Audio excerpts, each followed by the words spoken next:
எல்லாருக்கும் வணக்கம். நீங்க பார்த்துட்டு இருக்குது TECHANICAL. இந்த வீடியோல நம்ம எதை பத்தி பார்க்க போறோம் அப்படின்னு நம்ம பார்த்தோம்னா, இப்போ ரீசெண்டா பாத்தீங்க அப்படின்னா நம்ம விண்டோஸ் தரப்புல இருந்து விண்டோஸ் 11 அப்படின்னு சொல்லிட்டு ஒரு புது OS வந்துட்டு லான்ச் பண்ணியிருந்தாங்க. ஸோ ஒரு மீட்டிங்ல அதை லான்ச் பண்ணாங்க. நம்ம எல்லாருக்குமே தெரியும், ஏன் நிறைய பேர் அதை யூஸே பண்ணிட்டு இருக்காங்க. இன்னும் சில பேருக்கு நிறைய டவுட்ஸ் இருக்கு. ஸோ என்ன அப்படின்னா, ஸோ விண்டோ 10 யூஸ் பண்றவங்க, ப்ரோ நான் இப்போ விண்டோ 11 யூஸ் பண்ணலாமா, விண்டோ 11 நல்லா இருக்கா, ஏதாவது ப்ராப்ளம் ஆகுமா அப்படின்னு சொல்லிட்டு கேட்டீங்க அப்படின்னா, ஸோ அதை பத்தி தான் நம்ம இந்த வீடியோ பிரீஃபா எக்ஸ்பிளைன் பண்ண போறோம். ஸோ கண்டிப்பா நீங்க ஒரு கம்ப்யூட்டரோ இல்லை லேப்டாப்போ வச்சிருக்கீங்க, ஸோ விண்டோஸ் 10 இப்போ ரன் பண்ணிட்டு இருக்கீங்க, நான் விண்டோ 11 நான் அப்கிரேட் ஆகணும் அப்படின்னா இந்த வீடியோ கண்டிப்பா உங்களுக்கு ரொம்பவே யூஸ்ஃபுல்லா இருக்கும். ஸோ வீடியோ ஸ்கிப் பண்ணாம முழுமையா பாருங்க. ஸோ அதுக்கு முன்னாடி நம்ம சேனல் நீங்க இன்னும் சப்ஸ்கிரைப் பண்ணனா கீழே ரெட்ல சப்ஸ்கிரைப் பண்ணணும், பக்கத்துல இருக்க பெல் பட்டனும் கிளிக் பண்ணிக்கோங்க.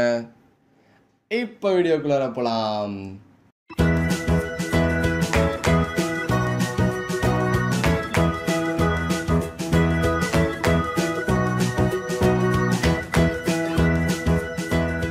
ஸோ ஃபர்ஸ்ட் விண்டோஸ் தரப்புலேருந்து விண்டோஸ் 11 அப்படிங்கிற OS இப்போ ரீசெண்டாக லான்ச் பண்ணியிருந்தாங்க. இப்போ நம்மள நிறைய பேர் இப்போ யூஸ் பண்ணிட்டு இருக்கிற OS என்ன அப்படின்னு சொல்லி கேட்டிங்கன்னா, ஒன்று விண்டோஸ் 10 தான் இருக்கும், அப்படி இல்லைன்னா விண்டோஸ் 8 இருக்கும். ஏன்னா விண்டோஸ் 7 வந்துட்டு கூடிய சீக்கிரம் இதாக போகுது அப்படிங்கிற மாதிரி ஒரு டீட்டெயில் வந்துருச்சு. ஸோ அதுலேருந்து விண்டோஸ் 7 இருக்கவங்க எல்லாருமே விண்டோ 10க்கு மாறிட்டாங்க. மேக்ஸிமம் ஆஃப் மெம்பர்ஸ் பார்த்தீங்க அப்படின்னா இப்போ விண்டோ 10 தான் யூஸ் பண்ணிட்டு இருக்காங்க.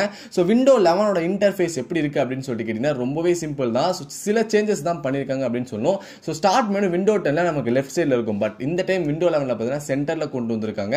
அண்ட் தென் நீங்க ஃபைல் மேனேஜர் ஓபன் பண்ணி உள்ள போனீங்க அப்படின்னா ஃபைல் மேனேஜர்ல பார்த்தீங்கன்னா சில கலர்ஃபுல்லா வந்துட்டு கொடுத்துருக்காங்க அப்படின்னு தான் சொல்லணும். ஸோ நார்மலா நம்ம விண்டோ 10ல யூஸ் பண்ணும்போது அப்படின்னா ஒரு ஆரஞ்சு எல்லோயிஷ் கலர்ல பார்த்தீங்கன்னா அந்த ஃபைல் எல்லாம் போட்டிருக்கும். பட் இதுல பார்த்தீங்க அப்படின்னா நம்ம ஆண்ட்ராய்ட் மொபைல் எப்படி இருக்கும், ஸோ செட்டிங்ஸ்க்கு ஒரு கலரு, உள்ள ஃபைல்ஸ் போனா ஃபைல் மேனேஜருக்கு ஒரு கலரு, ஒரு ஃபோல்டருக்கு ஒரு கலருங்கிற மாதிரி இதே மாதிரி தான் விண்டோ 11 இந்த இடத்துல பண்ணிருக்காங்க. ஸோ நீங்க ஃபைல் மேனேஜருக்குள்ள போகும்போது கொஞ்சம் கலர்ஃபுல்லா பார்க்கறதுக்கு நல்லா இருக்கு அப்படிங்கிற மாதிரி சொல்லலாம்.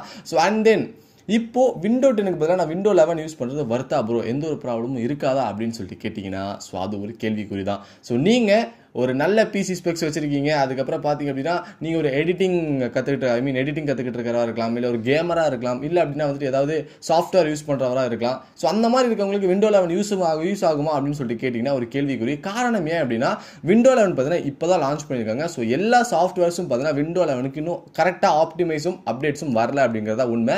ஸோ என்னதான் விண்டோ 11 ஆப்ரேட்டிங் சிஸ்டம் வந்திருந்தாலுமே நம்ம யூஸ் பண்ணுற சாஃப்ட்வேர் விண்டோ 11க்கு தகுந்த மாதிரி இருந்தால் மட்டும்தான் அந்த சாஃப்ட்வேர் உங்களுக்கு லேக் ஆகாமல் ஸ்மூத்தாக ஈஸியாகவும் ரன் பண்ண முடியும். ஸோ நீங்கள் ஏற்கனவே உங்கள் பிசி வந்து ஸ்பெக்ஸ் கம்மி, ஸோ நானே ஏற்கனவே விண்டோ 10 யூஸ் பண்ணி ஒரு சாஃப்ட்வேர் வந்துட்டு ஃபார் எக்ஸாம்பிள் ஃபோட்டோஷாப் நான் வந்து பண்ணிட்டு இருக்கேன் அப்படின்னா அப்பப்போ கொஞ்சம் லேக் அடிக்கும். அப்படிங்கிறப்போ நீங்கள் விண்டோ 11 போடும்போது என்ன நடக்கும் அப்படின்னா, ஸோ ஃபோட்டோஷாப் இன்னும் விண்டோ 11க்கு கரெக்டாக ஆப்டிமைஸ் ஆகல அப்படின்னா உங்களுக்கு ஃபோட்டோஷாப் கிராஷ் ஆகிறதுக்கு வாய்ப்பு இருக்குது. ஸோ ஃபோட்டோஷாப் எடிட் பண்ணிட்டு இருக்க க்ளோஸ் ஆகிறதுக்கும், ஸோ இந்த மாதிரி ப்ராப்ளமும் நீங்கள் ஃபேஸ் பண்ணுறதுக்கான வாய்ப்புகள் நிறையவே இருக்கு. இதுவே நீங்க ஒரு கேமரா இருந்தீங்க அப்படின்னா ஸோ எல்லா கேமுமே விண்டோ 11க்கு சப்போர்ட் ஆகுமா அப்படின்னு சொல்லிட்டு கேட்டீங்கன்னா கண்டிப்பாக கேள்விக்குறி. நீங்களே ஒரு லாஜிக்காக யோசிச்சு பாருங்க. ஸோ இப்போ விளையாடுற GTA 5 முன்னாடி வந்த விண்டோ XP அதுக்கு முன்னாடி வந்த ஆப்ரேட்டிங் சிஸ்டம்ல ஒர்க் ஆகுமான்னு கேட்டீங்கன்னா ஒரு கேள்விக்குறி தானே. ஸோ அதே மாதிரி தான் ஸோ சில கேம்ஸ் உங்களுக்கு விண்டோஸ் 11ல சப்போர்ட் ஆகும், சில கேம்ஸ் விண்டோஸ் 11ல சப்போர்ட் ஆகாமல் இருக்க வாய்ப்புகள் இருக்கு. ஏன்னா இன்னும் கரெக்டாக ஆப்டிமைஸ் பண்ணாததுக்காக. ஸோ நீங்க இப்போ என்னடா சொல்ல வர விண்டோ 11 இன்ஸ்டால் பண்ணவா வேணாமா அப்படின்னு சொல்லிட்டு கேட்டீங்கன்னா கொஞ்சம் வெயிட் பண்ணுங்க அப்படின்னு தான் என்னோட குறிக்கோள். ஸோ சிம்பிளா சொன்னோம்னா இன்னும் கொஞ்ச நாள் வெயிட் பண்ணி எல்லா சாஃப்ட்வேர்ஸும் ஆப்டிமைஸ் பண்ணி வந்துருச்சு அப்படின்னா நீங்க விண்டோ 11 விண்டோ 10 மாதிரி நம்ம யூஸ் பண்ணவும் ஆரம்பிச்சிடலாம். ஏன்னா நல்லாவும் இருக்கு இன்டர்ஃபேஸ், ஸோ யூஸ் பண்றதுக்கு ஒன்றும் வேற லெவலில் இருக்கும். ஸோ கொஞ்சம் வெயிட் பண்ணி அதுக்கப்புறம் விண்டோஸ் 11 அப்டேட் பண்ணிக்கோங்க.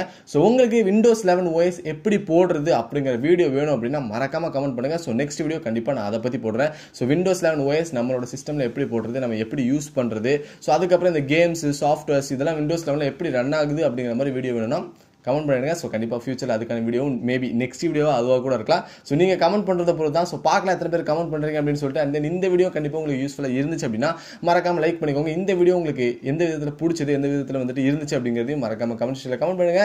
ஸோ அதுக்கு முன்னாடி புதுசாக வந்திருக்க சப்ஸ்கிரைபர் யாராவது சப்ஸ்கிரைப்ல பெல் ஐக்கன் அமுத்துருங்க. சப்ஸ்கிரைப் பண்ணாதவங்க கீழே கட்களை சப்ஸ்கிரைப் பண்ணணும், பக்கத்துல பெல் ஐக்கனும் ப்ரெஸ் பண்ணிக்கோங்க. ஸோ இந்த வீடியோ பார்த்துக்க மிக மிக நன்றி. தேங்க்ஸ் ஃபார் வாட்சிங் கைஸ். பாய்.